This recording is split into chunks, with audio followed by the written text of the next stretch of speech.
The strong ant.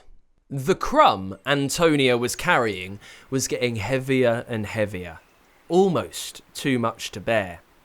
Despite being an incredibly strong ant, Antonia was being battered by gusts of winds which were knocking her off course.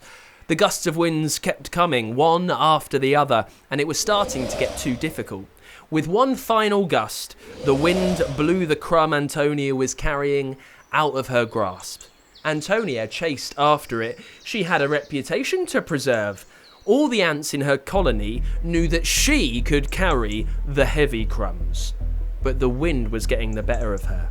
As she tumbled after the crumb, the winds blew twigs into her path, and then a falling acorn almost squished her. However, Antonia wasn't just strong, she was also determined. Even as the crumb went out of sight, she was still marching along as quickly as she could to recover it. A clearing appeared between the trees, and Antonia caught sight of the crumb once again. Aha! I have you now, she thought, rather too optimistically. Because as she moved towards the crumb, she heard a squawk. A sparrow flitted in and started pecking at the ground. Uh-oh, thought Antonia. She grabbed the crumb and made a bit of a run for it, sheltering under a leaf in the hope that she wouldn't be seen. The bird was getting closer and closer, pecking at the ground as it went. Antonia thought about giving up the crumb and trying to find another. But crumbs had been so hard to find recently, and the ant colony really needed some more. So Antonia needed to think quickly. Looking out from under the leaf, Antonia saw a shiny, muddy area not too far away. That might make a good shortcut away from the sparrow and back towards the colony, she thought. Taking a moment to gather her breath, Antonia counted to 3 and then made a run for it. 1, 2, 3. Success! The bird didn't even notice. And now Antonia was closer to getting this silly crumb back to the colony. Hooray! Hooray! Oh. The mud was a little thicker and stickier than it had looked. It was making it hard to move. In fact, the more Antonia tried to move, the harder it got. The mud was making Antonia's little ant legs move slower and slower. She was getting stuck. She thought about letting go of the crumb because that way it would be easier to move. Was the crumb really worth it? She decided to hang on for it for another minute or two, but after that she was going to have to leave it in the mud. It was weighing her down. And then a strange voice appeared from the mud. Oopsie, looks like you've got yourself a little bit stuck, have you? A friendly little face popped out of the mud.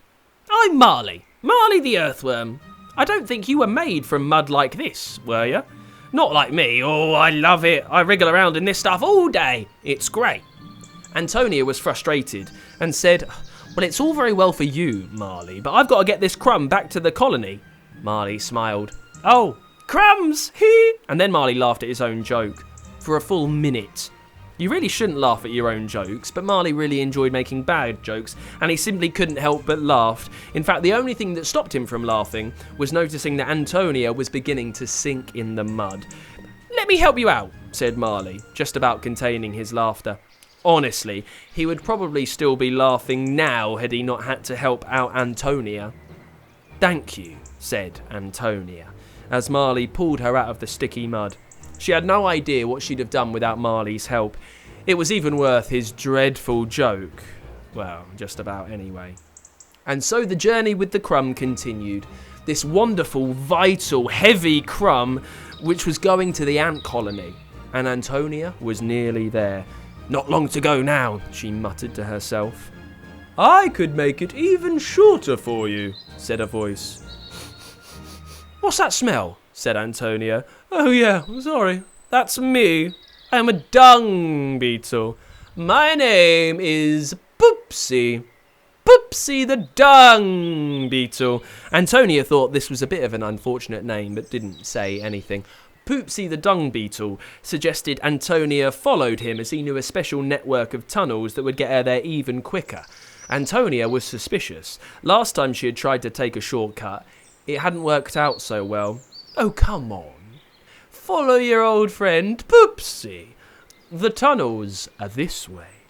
Antonia really didn't like the idea of going into tunnels with this dung beetle. She didn't know him and he really did smell quite bad. The smell wasn't going to get any better inside a tunnel. If it's okay with you, I'll take my usual route, said Antonia. As she did, Poopsie did a big jump and tried to steal the crumb from Antonia's back. Antonia hadn't got this far to let a smelly dung beetle steal her precious cargo, so she darted quickly to one side and Poopsie fell into one of his own tunnels. While the sneaky dung beetle was trying to pick himself back up again, Antonia marched away as fast as she could. That was a lucky escape. Antonia moved fast, and after a while was getting really close to the colony. She looked behind her, and in the distance, she could see Poopsie. That pesky dung beetle was trying to catch her up, and wait, who else was that? It was the sparrow as well. Antonia quickened her pace and got to the entrance of the colony only to find a pebble. A pebble rolled in front of the entrance to the colony. Antonia couldn't get in. She pushed and pushed, but the pebble wouldn't move. She shouted out to her fellow ants in the colony and they pushed and pushed from the other side of the pebble. The pebble wiggled slightly, but they didn't have enough strength. The dung beetle and the bird were now nearly at the colony. Between them, they could easily get the crumb off Antonia and take it away. She really didn't want Poopsie and the bird to win. She hoped one more push on the pebble would do it. The pebble wobbled, but it still wouldn't move. And then she heard a familiar voice. Let me try moving it from underneath. It was Marley, the earthworm. Oh, thank goodness that you're here, said Antonia. We'll all work together to push the pebble to one side and then push it back again. 1, 2, 3. The pebble moved a bit. Poopsie and the bird got even closer.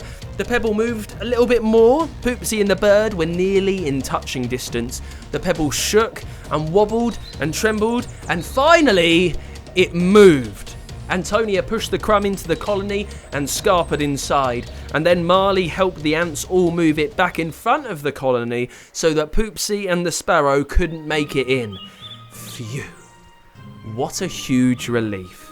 After nearly giving up so many times, Antonia had made it. What an incredible day, and what better way to celebrate than with a nice big crumb. Thank you to Nathaniel for giving us the idea for the strong ants. Do we really think ants are normally strong? I guess they walk a lot and they carry a lot, just like Antonia. So it was really good to properly see inside the life of a very strong ant, Nathaniel. Thank you for sending that to us.